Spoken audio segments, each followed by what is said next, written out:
नमस्कार साथियों, स्वागत है आपका हमारे YouTube चैनल में। आप मध्य प्रदेश के किस जगह से समाचार सुन रही हैं, कृपया कमेंट बॉक्स में लिखकर हमें जरूर बताएं। भोपाल से प्रस्तुत है मध्य प्रदेश के प्रादेशिक समाचारों के साथ मैं गौतम। पहले मुख्य समाचार।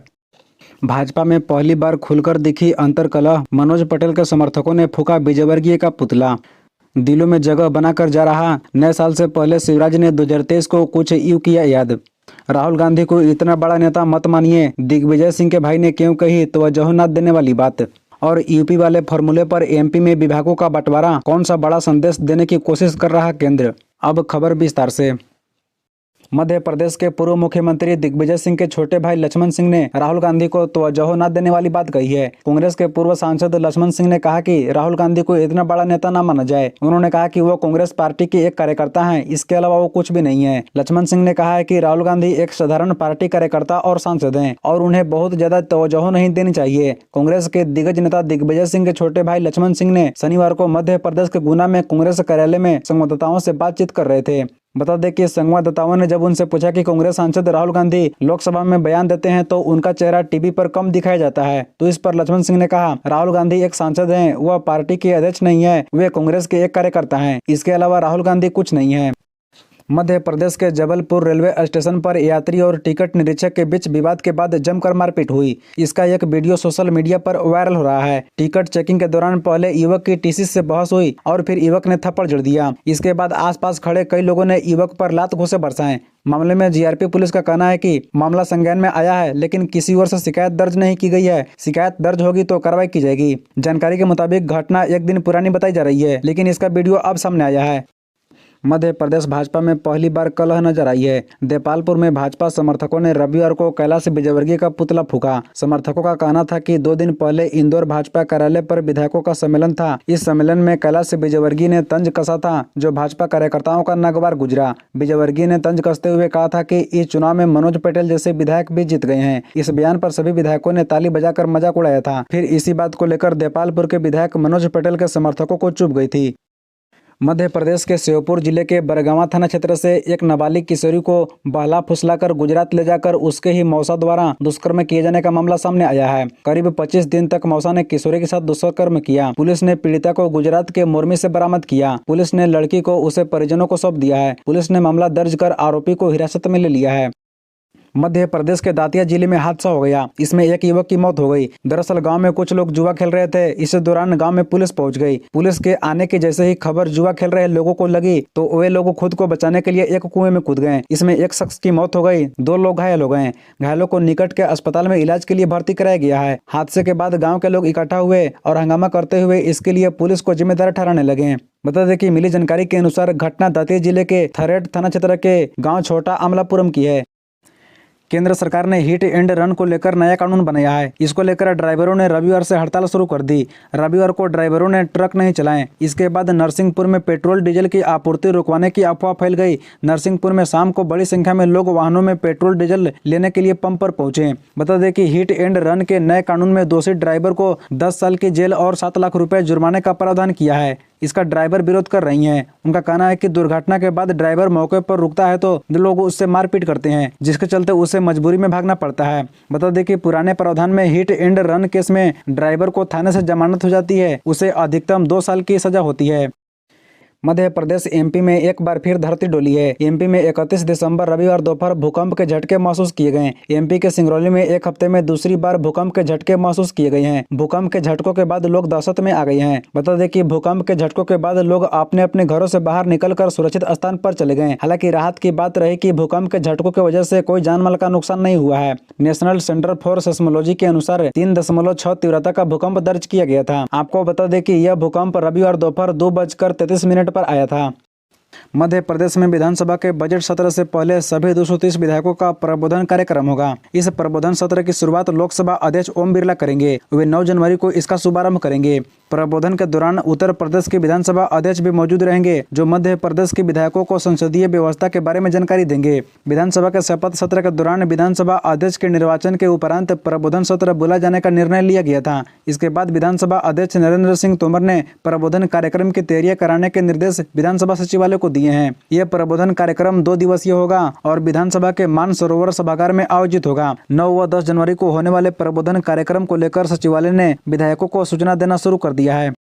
इंदौर में एक युवक के फांसी लगाने से हड़कंप मच गया है। युवक रिटायर एसआई का बेटा बताया जा रहा है। उसकी पहचान 24 साल के हेमंत चौहान के रूप में हुई है। हेमंत हारदा का रहने वाला है, लेकिन घटना खजराना की बताई जा रही है। यहाँ वह अपनी बहन और जीजा के साथ रहता था। बताया जा रहा है कि घटना के समय वो घर पर अकेला था। उसने रुमाल से आंखों पर पट्टी बांधी और चार्जिंग केबल को रस्सी की तरह इस्तेमाल कर हाथ बांध लिए। इसके बाद फांसी के फंदे से झूल गया। उसके पास से एक सुसाइड नोट भी बरामद हुआ है, जिसमें उसने अपने जीवन की असफलताओं के बारे में जिक्र करते हुए मम्मी पापा से माफी मांगी है।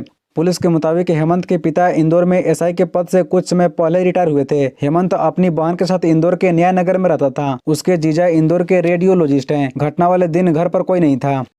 विकसित भारत संकल्प यात्रा के तहत ग्रामीण क्षेत्रों के भ्रमण पर निकले मैहर विधायक श्रीकांत चतुर्वेदी का गुस्सा सरकारी अमले पर भड़क उठा। ग्रामीणों ने समस्याएं गिनाते हुए शिकायतें सुनाई तो विधायक के तेवर तल्ख हो गए। उन्होंने सरकारी अमले की क्लास ली और 2 टूक चेतावनी दी कि अब दौर बदल गया है, लिहाजा कामकाज का तरीका भी बदल लें। जनता अगर परेशान हुई, समस्याओं का उचित त्वरित समाधान नहीं किया गया तो परिणाम ठीक नहीं होगा। बता दें कि दरअसल मैहर विधायक श्रीकांत चतुर्वेदी रविवार को विकसित भारत संकल्प यात्रा के तहत मैहर के ग्राम बैठिया पहुंचे थे। इस दौरान उन्होंने ग्रामीणों से संवाद किया तो लोगों ने समस्याएं गिनाना शुरू कर दिया। विधायक ने भी जनता की समस्याओं पर अधिकारियों से सवाल कर जवाब मांगना शुरू कर दिया। शिवपुरी जिले में जिला कोर्ट के अपर सत्र न्यायाधीश AK गुप्ता ने धोखाधड़ी के एक चर्चित मामले में 5 आरोपियों को दोषी मानते हुए 3-3 साल की कैद व 10-10 हजार रुपए के जुर्माने की सजा सुनाई है। फर्जी रजिस्ट्री के मामले में कुल 9 आरोपी बनाए गए थे। इसमें से 2 की सुनवाई के दौरान मौत हो गई, जबकि 2 आरोपी गवाह व ठोस सबूत न मिलने के कारण बरी हो गए। मामले में शासन की ओर से पैरवी अपर पब्लिक वकील मनोज कुमार रघुवंशी ने की। बता दें कि प्रोसिक्यूशन के मुताबिक SDM ऑफिसर पोहरी के पदस्थ कर्मचारी सुमेन प्रसाद वर्मा ने 8 मई 2012 को शहर की कोतवाली थाने में शिकायत दर्ज कराई थी, जिसमें 9 लोगों के खिलाफ धोखाधड़ी कर फर्जी रजिस्ट्री कराने का केस दर्ज कराया था। मध्य प्रदेश में डॉक्टर मोहन यादव मंत्रिमंडल विस्तार के 5 दिन बाद मंत्रियों को विभाग का बंटवारा हो गया है। कैलाश विजयवर्गीय को नगरीय शासन और तुलसी सिलावट को जल संसाधन विभाग मिला है। दरअसल पूर्व CM शिवराज सिंह चौहान के सबसे भरोसेमंद भूपेंद्र सिंह के पास पहले यह मंत्रालय था, लेकिन इस बार विजयवर्गीय को मिला है। विजयवर्गीय पहले भी इस मंत्रालय में मंत्री रह चुके हैं। बता दें कि 4 जुलाई को विजयवर्गीय को धार्मिक न्यास, बंदोबस्ती और पुनर्वास विभाग दिया गया था। 27 अगस्त 2004 को लोक निर्माण मंत्री के रूप में फिर से बाबूलाल गौर के मंत्री परिषद में शामिल हो गए थे। 4 दिसंबर को शिवराज सिंह चौहान की मंत्री परिषद में फिर से शामिल किया गया। 2005 में विजयवर्गीय को लोक निर्माण, सूचना प्रौद्योगिकी और विज्ञान एवं प्रौद्योगिकी मंत्री बनाया गया था। 2008 में कैलाश विजयवर्गीय को लोक निर्माण, सूचना प्रौद्योगिकी और विज्ञान एवं टेक्नोलॉजी मंत्री बनाया गया था और 2013 में कैलाश विजयवर्गीय को वाणिज्य, उद्योग एवं रोजगार, सूचना प्रौद्योगिकी, विज्ञान एवं टेक्नोलॉजी, सार्वजनिक उपक्रम, उद्यानिकी एवं खाद्य प्रसंस्करण और ग्राम उद्योग मंत्री बनाया गया था। मध्य प्रदेश में मंत्रियों को विभागों का बंटवारा कर दिया गया है। इसमें दोनों डिप्टी CM और 28 मंत्रियों को विभाग सौंप दिए गए हैं। हालांकि विभाग बंटवारों में काफी हद तक उत्तर प्रदेश वाले फार्मूले की झलक दिखाई दी। पहले उत्तर प्रदेश के तर्ज पर एक मुख्यमंत्री और 2 उप मुख्यमंत्री के फार्मूले पर सरकार गठन किया गया। अब विभागों के बंटवारे में भी काफी हद तक यूपी फार्मूला नजर आ रहा है। बता दें कि उत्तर प्रदेश में गृह विभाग मुख्यमंत्री योगी आदित्यनाथ ने अपने पास ही रखा है। इसी तरह मध्य प्रदेश में भी गृह विभाग CM मोहन यादव के पास ही है। यह पहली बार है जब बीजेपी की सरकार में गृह विभाग मुख्यमंत्री के पास है। इससे पहले शिवराज सिंह चौहान समेत अन्य मुख्यमंत्रियों ने गृह विभाग अपने पास नहीं रखा। आपको बता दें कि गृह विभाग के अलावा अन्य बड़े विभाग भी मुख्यमंत्री मोहन यादव के पास ही हैं। मोहन यादव ने अपने पास सामान्य प्रशासन, गृह, औद्योगिक नीति एवं निवेश प्रोत्साहन, जनसंपर्क, नर्मदा घाटी विकास, विमानन, खनिज संसाधन, लोक प्रबंधन और प्रवासी भारतीय विभाग रखे हैं। इसके अलावा ऐसे सभी विभाग जो किसी अन्य मंत्री को नहीं सौंपे गए हैं, वो भी CM के पास ही रहेंगे।